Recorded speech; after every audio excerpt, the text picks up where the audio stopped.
Today we got a C6 Corvette with a Edelbrock. Today we have a C6 Corvette with an Edelbrock Supercharger on it. I've actually never done one with the Edelbrock. Today we got a C6 Corvette with a Edelbrock. Today we have a C6 Corvette with a Edelbrock Supercharger on it. I've actually never done one with a Edelbrock blower on it, so I'm not quite sure what to expect. Basically, it's got some trouble codes and some stuff going on with that, but it's also kind of quote-unquote down on power. So we're going to make a run as is and then make some changes. We're going to take out the SCT programmer and switch over to HP tuners. So let's get started. Fuel trims are basically maxed out, so kind of explains a lot of what's going on already.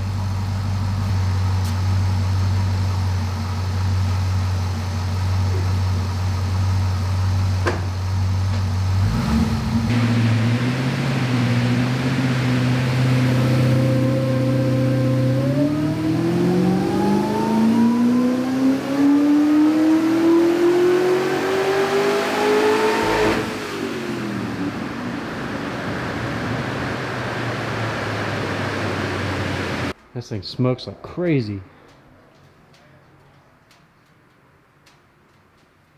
Super stinky. Let's take a log and see what we got going on. Alright, glad I checked. Still got stock spark plugs in here, so hopefully I have some sitting over in my drawer. We got to throw some spark plugs in this thing real quick. Alright, time to get rid of these and throw something else in there. Of course, I only have plugs here that are too cold, so now I got to run to the auto parts store.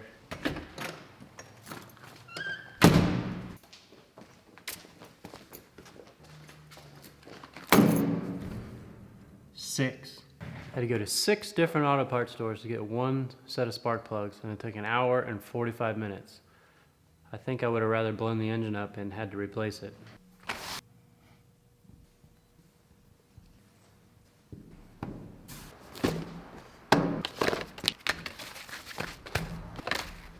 I'm going to uninstall the SCT, install HP tuners, and then I'm going to start trying to make some changes.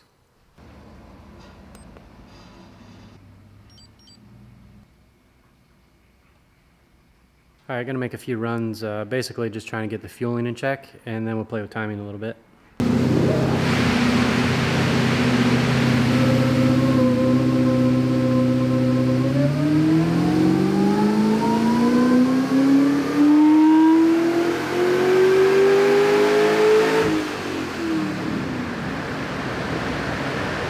Super fat on that one, but that's actually kind of what I was shooting for. I just threw like 15% at everything. Now that I have some baseline numbers, I can do some math and try and straighten it all out. So hopefully the next one will be a little closer.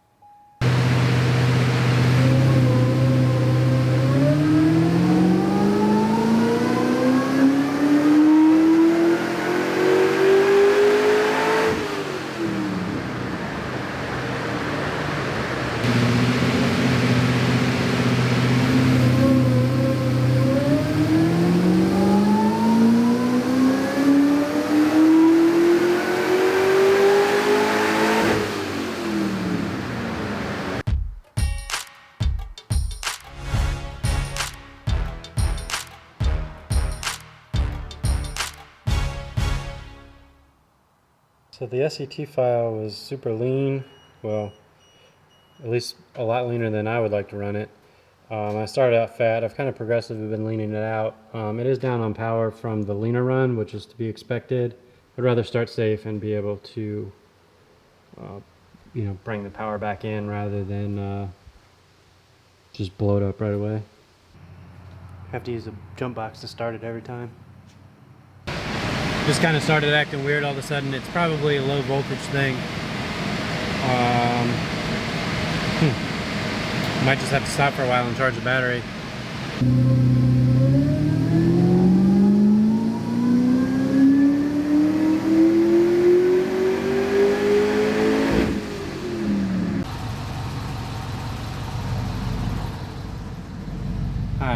back to running normal again. Picked up some power. I think I'm gonna have to play with the knock sensor sensitivity a little bit. It's doing some weird stuff, pretty common on these. So make a couple more changes and try it again. Ignore that, I don't have the 5 volt going into this. I'm just logging it through the dyno, but that's not good. Gonna have to do something about that.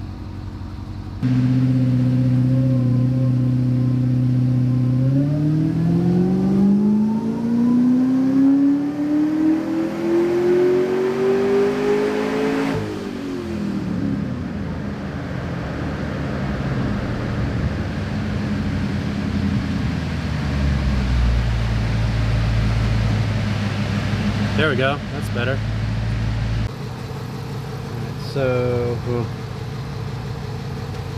kind of back up to this level, even though it's hot as balls. And before it was cooled off all the way when I made that, so it's definitely making more power. So I'm happy with that. And if we look, the difference between the yellow and red was just a little bit of timing. And then here with the blue is playing with the sensitivity a little bit.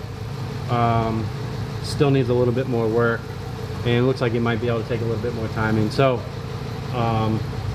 the timing was so retarded previously. It's kind of like you pick your poison. Do you make power with timing or leaning it out?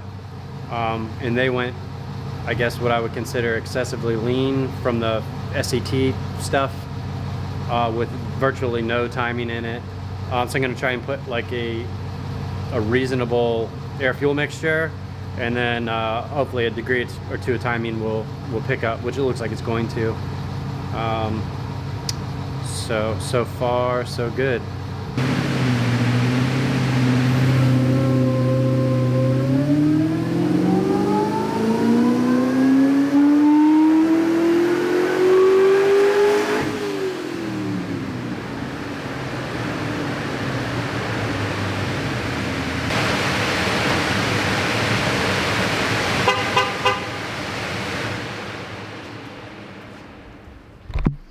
No matter how much I like C6s, I don't think I could ever own one with how much the buttons on the doors getting in and out sucks, and it locks you in and locks you out, and the damn horn honks all the time. Hopefully you can disable all that stuff, but oh my god, is it annoying. I got out of that one early. It sounded a little funny to me. It's picking up power, but look how much it smoothed out the graph. So that's always nice. Looks like you drew that with a ruler. I'm gonna go ahead and pull the plug, make sure everything's happy. Plugs look beautiful. Back cylinders have a little bit more heat in them, so I'm probably gonna throw some fuel back there just to play it safe. Number 7 actually looks like it could take a little bit more. So 8 showing more heat, 7 showing less. That's a little bit interesting. So cylinder 8 didn't look bad, but it definitely has a little bit more heat than the rest. That probably sounds pretty crazy, but if you actually take the time to pull the plugs out of cars when you're tuning them, you'll see some variances cylinder to cylinder, and these LS things are typically the back cylinders. But they're usually a little more consistent side to side, but again, every car is different. That's why we have dynos and why we do all this. The more I look at the graph, I mean, the more it's clearly happier. So hopefully I was just hearing something. I'm going to give it a few minutes to cool down now that I've melted both my arms off, and try it again. It's basically all for nothing. I mean, with the injectors being pegged, we need some fuel pump, and it's going to get a cam right after it leaves here, basically. So it'll be right back on the dyno again. So if I'm being honest, I'm kind of more just playing around than anything right now.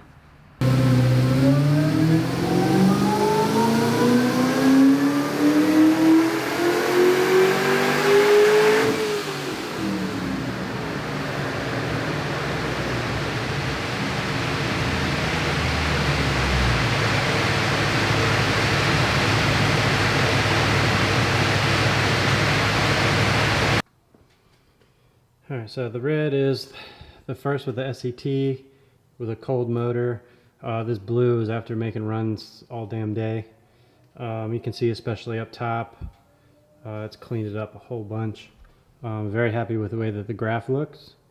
Honestly, I think there's a little bit more power in it, but like I said before, going to change some stuff up, so there's no point killing it right now. So that should be more than enough to make it feel like it's supposed to. I guess before it felt like it was laying over, and looking at the graph, that makes perfectly good sense. These things are super nice, but you almost need the supercharger just to make up for the added weight that they add to the car. That's what, pretty wild. So the first time playing with one of these superchargers, I gotta say that the kit itself is really nice. I mean, like, other than this zip tie right here, it could pass for factory. All the hoses are formed and nice. Just like all the other superchargers, the air temps are 100 billion degrees and cause all kinds of problems, and it only makes like 5 pounds of boost, but I'm sure it makes the car feel a whole lot better. I don't know, I just can't get into superchargers, but I guess if you're going to have a kit, this is a really nice one. Alright, I think that's going to do it for this video. I'm hungry, I haven't eaten all day, and I'm going to call that good for all the full throttle stuff. I might back a degree of timing out of it or so just to play it safe. And I don't know, I think another 2 degrees would probably pick up another 10-15 horsepower, but we'll just keep it safe. So I appreciate you watching, and hopefully I'll see you next time.